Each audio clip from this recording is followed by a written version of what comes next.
in Ironwood could help you save. Thanks for watching News 12 on your side. You can find ice-cold refreshment right here at Parker's Kitchen. Cool off with a large fountain or frozen drink for just 79 cents. Only at Parker's Kitchen.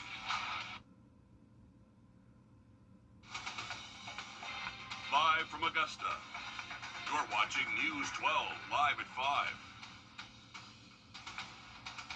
Another hot day in the CSRA with more heat on the way for the remainder of the week. Here, First Alert Chief Meteorologist Riley Hale joining us live from the Weather Center. And Riley, this certainly is not what we want to hear with Juneteenth celebrations tomorrow into the weekend, but it's just a good reminder that we need to protect ourselves when we're out.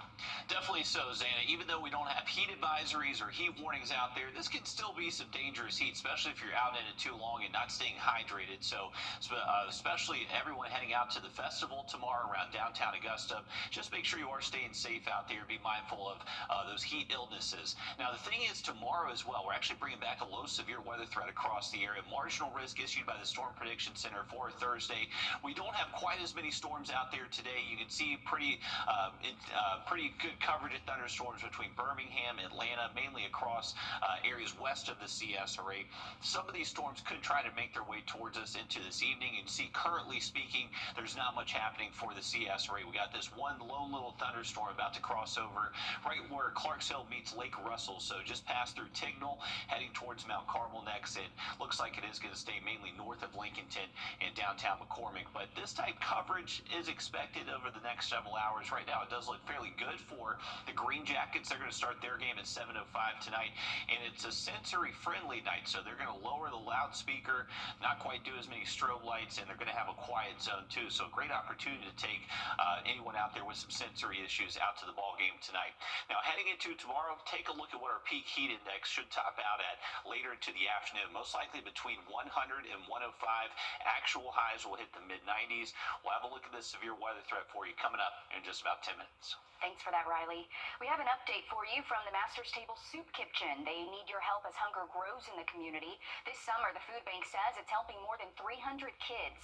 Your Hallie Turner is live in the newsroom. And Hallie, what do leaders say is the reason for the increase in mouths to feed? Good mix between summertime and funds running out.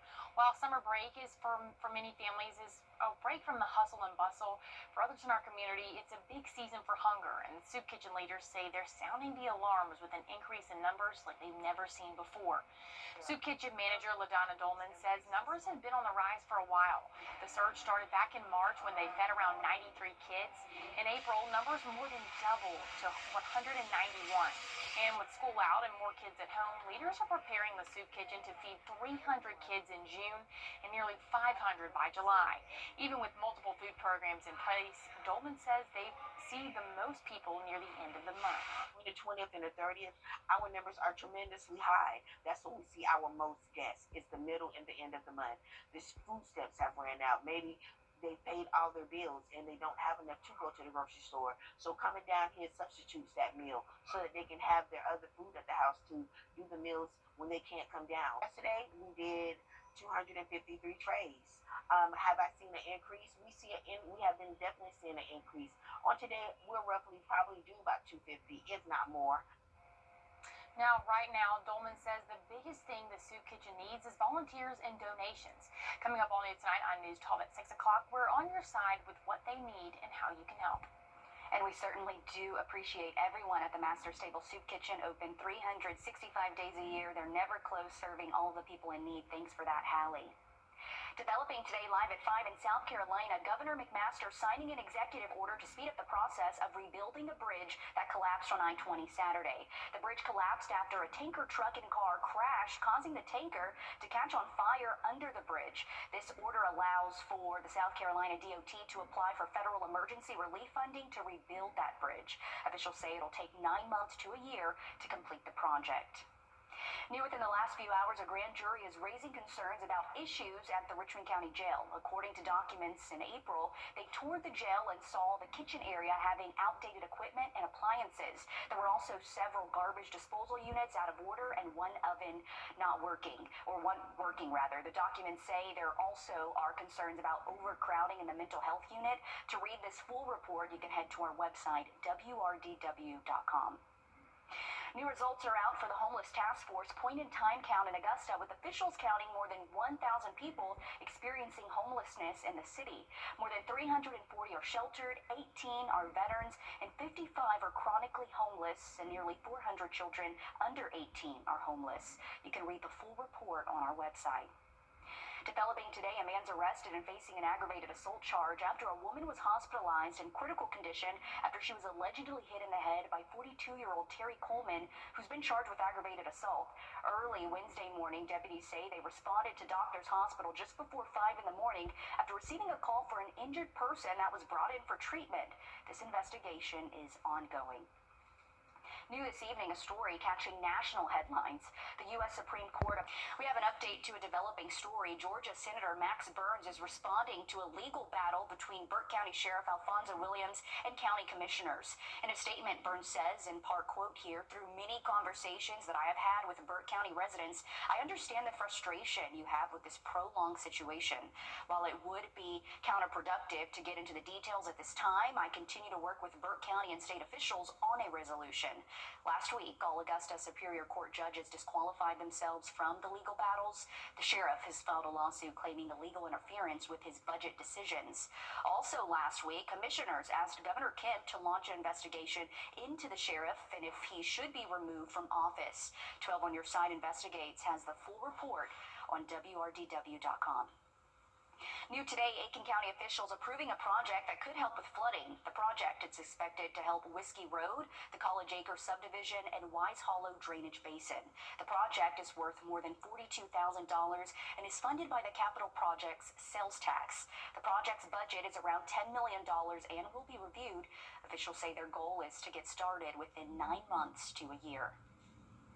South Carolinians could soon start seeing their electric bills go up more often. State House reporter Mary Green explains why. The General Assembly passed an expansive bill this year called the South Carolina Energy Security Act. Its main purpose is to ensure the state can keep the lights on for years to come, but it could also result in your light bill going up more frequently. Governor Henry McMaster joined lawmakers and utility executives at the governor's mansion Wednesday to mark the change in law.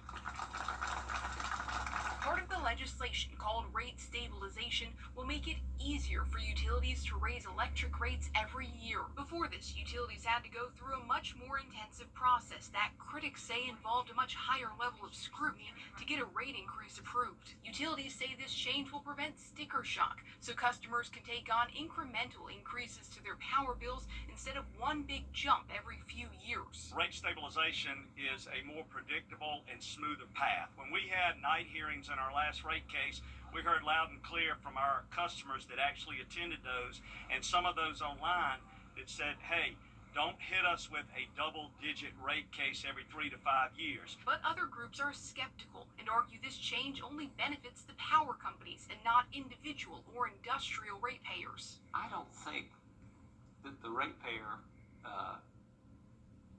would advocate for annual rate increases so that they don't have to suffer through one every 3 or 4 or 5 years. And this is just one component of the expansive new energy law. Among its many other provisions, it also streamlines the permitting and appeals processes for new power plants, and it gives lawmakers blessing to a new natural gas plant in Colleton County. Reporting from the State House, I'm Mary Green. Thanks for that, Mary. Coming up, as the temperatures continue to rise, your electric bills could too. We have advice from Georgia Power on ways you can help save yourself money this summer. And unfortunately, that heat is not going anywhere anytime soon. And for tomorrow, we're actually bringing back the chance for some severe storms. Have a look at that forecast next. Time and Temp, brought to you by your First Alert weather team. Severe weather season is here. When you're good, you get the First Alert with forecasts where you live. WRDW First Alert weather on your side. At Lionel Smith Limited. Now, your First Alert weather with Chief Meteorologist Riley Hale. Well, Welcome back in, folks. We'll go to our radar network first, where we're keeping an eye on some thunderstorms, mainly west of the CS area, but we have a few things happening. These storms are getting a little bit closer. They're pushing out that rain-cooled air, so some outflow boundaries, combined with the sea breeze front trying to push a little bit further inland, could set off just a few of these little pop-up showers and thunderstorms over the next several hours. So right now, 90% of us are dry. We got this one little downpour in northern Wilkes County and Lincoln County, about to cross over the lake into McCormick County. But outside of that, we are dry, but just cannot rule out maybe some more of this very limited bubble up activity, at least through sunset. So if you're stepping out, most of us should stay dry the rest of this evening and to tonight, but it's summertime, folks, so I'm never really going to say it's a 0% chance of rain out there. Heading into tomorrow, we're actually bringing in a cold front that's going to get close to us, and that's going to help drive the potential for some afternoon storms tomorrow, and some of those could be producing some strong, damaging straight line winds. That's the main concern and why there is that low severe weather threat on Thursday. So make sure you are staying weather aware. Also stay hydrated. The heat index between 100 and 105 out there tomorrow. Here's a look at it. It's a marginal risk, so highlighted green for the entire CS area. Just the chance for some isolated severe storms out there for your Thursday. Once again, as long as you have that first alert weather app close by, that's going to be the best thing to keep you safe out there tomorrow. Through sunset tonight, you can see most of that thunderstorm activity stays outside of the CS array, but 20% chance for most of us. We'll stay dry early tomorrow morning. It'll be later into the afternoon. We'll have the potential for some of those storms to be on the stronger side. That will linger up until about sunset tomorrow. So not necessarily a guarantee for everyone, but everyone does need to just make sure you're staying weather aware. Take a look at your 7-day forecast. Briefly, we'll get only hotter heading into the weekend. And speaking about that heat, Riley's mentioning Georgia Power sharing advice on how you can keep your house cool while saving money. They're offering a free home upgrade program called EASE. You can receive LED bulbs, heating and cooling servicing, as well as attic insulation. If you do not qualify for the EASE program, there are still other ways you can save. You also want to be mindful of using your large appliances during peak hours, which is 2 to 7 p.m. You want to make sure that you change out your air filters. Regular air filters once a month, pleated air filters every 3 months. Georgia Power has a My Power usage tool. Customers can use this and set a target usage. You can also receive notifications to help stay within your budget. We have an update. Results are in for the Public Service Commission election. That's a safety alert for you this evening. There's a recall on some ready-to-eat chicken fettuccine dishes that has caused 3 deaths and 17 illnesses. Take a look here at your screen. These are the products impacted, sold at Kroger and Walmart. Officials say there's been an outbreak of listeria from the products made before June 17th. If you have any of these food products, you should throw them away or return them. Another safety alert for you here. A boil water advisory has been issued in Beach Island. Officials say it's due to a loss of pressure and there's a chance of contamination. If you live on Pine Log Road from Glenwood Drive to Hillman Street, Oxford Place, or Keys Dairy, or if you experience low or no water pressure, you're being asked to boil your water for 1 minute before drinking or cooking. We have a traffic alert for you. Starting Friday, there will be a temporary road closure at the intersection of Southern Pines Drive and Fury's Ferry Road. There are going to be detours for you to take. If you travel eastbound, you'll take Evans to Locks Road to North Bel Air Road to Industrial Park Drive.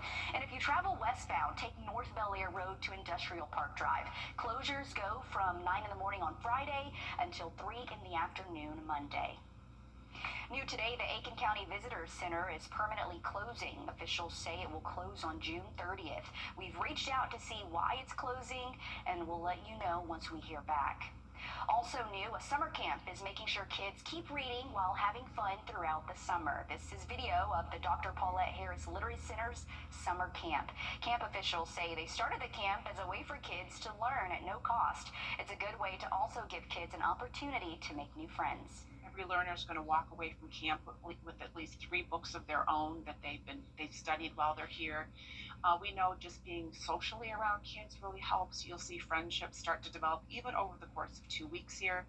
And it's great for parents to have some place that can help them with that summer activity. Of course, we need parents to do what they can at home, reading with kids, having books in the home. Coming up on News 12 at 6 o'clock, I'll explain more on other ways they help students during the summer. New at 5, a new fire and emergency services degree program is coming to Augusta Tech. This is all in partnership with the school. The program will train first responders with skills, certifications, and knowledge. It'll start this fall, and students can enroll in a 5-term, 64-credit program. Coming up, are you dreaming of retiring at 65 and coasting into your golden years? Today, why one expert says you may need a side hustle well into your 80s. Riley. Well, the 7-day forecast unfortunately only shows hotter temperatures into the weekend and even into next week. A closer look at this just after the break. First Alert Radar, powered by Jim Hudson Automotive Group. At Brakes for Less, you get First Alert Weather, where accuracy matters, keeping you alert during severe weather and helping you plan your day. We put our money where our forecast is. Each weekday, our forecasted high is within 3 degrees of the actual high. A local charity gets money in the bank. By being 100% accurate for a full month, over $1,000 went to a single charity. No other Augusta station is on your side the way we are, keeping you ready for anything and putting our accuracy to work. The First Alert Weather 3-degree guarantee, sponsored by Top Doctor. Welcome back, folks. Take a look at our 7-day forecast. We have the Juneteenth holiday tomorrow. We have the festival going on. And the thing is, it's going to be hot. It's going to be humid. So make sure you are staying hydrated out there. And then we're going to have to keep an eye to the sky later into the afternoon. There actually is the chance for some of the storms tomorrow to be on the severe side. They're going to be driven by a cold front that's moving into the region. Should be getting closer towards us by the afternoon. That's what's going to help set off those thunderstorms. So if you have early plans Thursday, not expecting it to be wet by any means. Should be a fairly dry start to the day with a few passing clouds out there. I would say anytime after the lunch hour, 2 p.m. and after, that's when we'll start to notice these little thunderstorm cells starting to bubble up across the area. And any one of those that passes through the region just has that potential to briefly produce some strong wind gusts, some heavy rain, and frequent cloud-to-ground lightning. This particular new model run that just came in about an hour ago showing that activity a little less, but the last run showed a little bit better coverage. So once again, with these models, they kind of go back and forth whenever that we're in this type of convective environment. Kind of tough to pinpoint exactly where the first storm starts, and then that kind of influences other thunderstorms. Official start of summer for your Friday, and then as we head into the weekend, only hotter, mid-90s this weekend and upper 90s by next week. Thanks, Riley.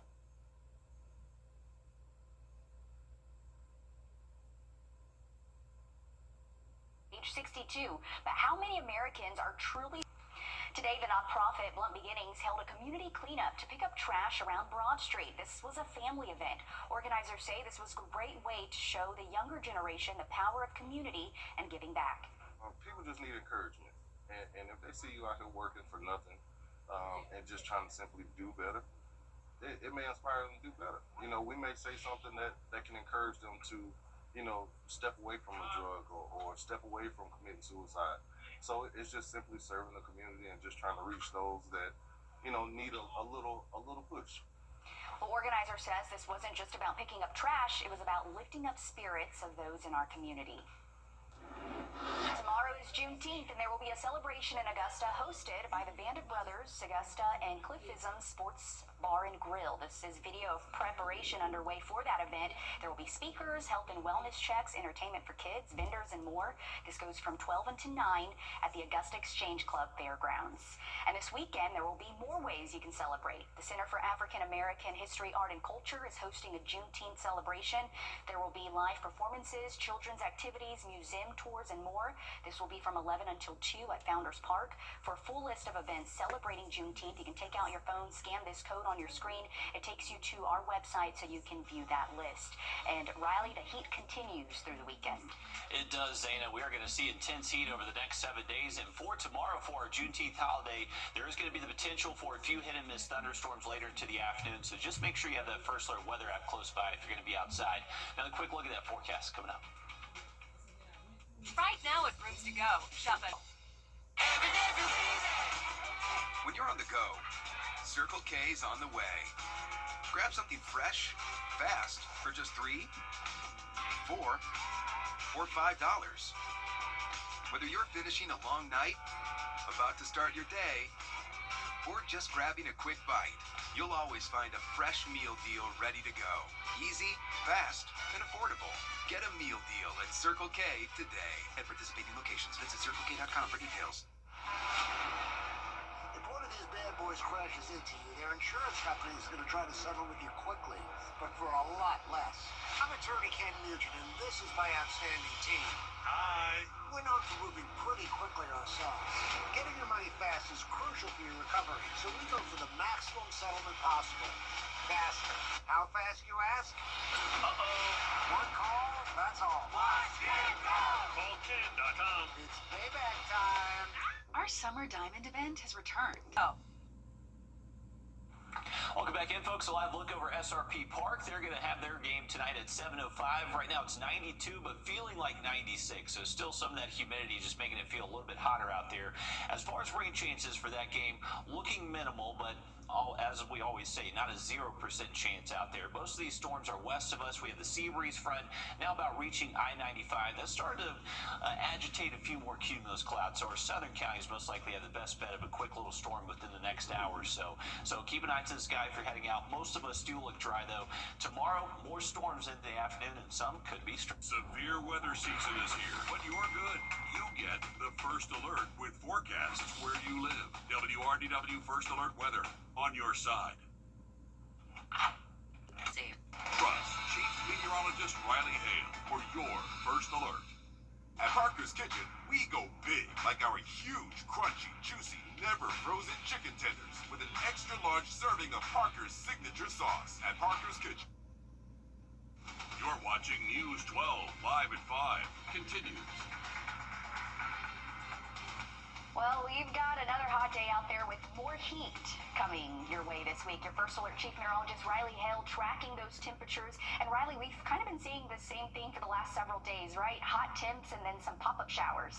Exactly right, Dana. We got a few more of those little pop-up showers out there this afternoon, but heading into tomorrow, it looks just as hot and humid, but a slightly higher chance maybe some of those storms tomorrow could be on the strong to severe side. We'll first start with the heat threat, so that's going to be at least a moderate risk across the area all the way through the weekend, and most likely increase to a major risk as we head later into the middle of next week. So mid-90s as we head towards the weekend, and we're actually expecting upper 90s by around Tuesday, Wednesday, Thursday, heading into next week. So some intense heat out there for us, and not necessarily out of the norm for us here in the south during the summertime, but it can be deadly, especially if you're not taking it seriously and staying hydrated. So as far as our peak heat index goes, remember this is how it actually feels when you combine the heat and humidity factor, around 100 to 105 over the next several afternoons. So that is definitely going to be feeling pretty balmy out there. Here's a look at visible satellite. You can see all these thunderstorms that have been erupting around Atlanta and westward. That's pushing in some rain cold air towards us. None of our cumulus cloud cover really developing all too much at the moment, but we also have the sea breeze starting to push in, and that's starting to kick up a few more clouds. So right now we're keeping our rain chances relatively minimal into this evening. Have a closer look at this and the severe threat tomorrow in just a bit. Thanks, Riley. A developing story in South Carolina, Governor Henry McMaster signing an executive order to speed up the process of rebuilding a bridge that collapsed on I-20 Saturday morning. The bridge collapsed after a tanker truck and car crashed, causing the tanker to catch on fire under the bridge. This order allows for South Carolina DOT to apply for federal emergency relief funding to rebuild the bridge. Officials say it'll take 9 months to a year to complete the project. New within the last few hours, a grand jury is raising concerns about issues at the Richmond County Jail. According to documents, in April, they toured the jail and saw the kitchen area having outdated equipment and appliances. There were also several garbage disposal units out of order and one oven working. The documents say there also are concerns about overcrowding in the mental health unit. You can read the full report on our website, wrdw.com.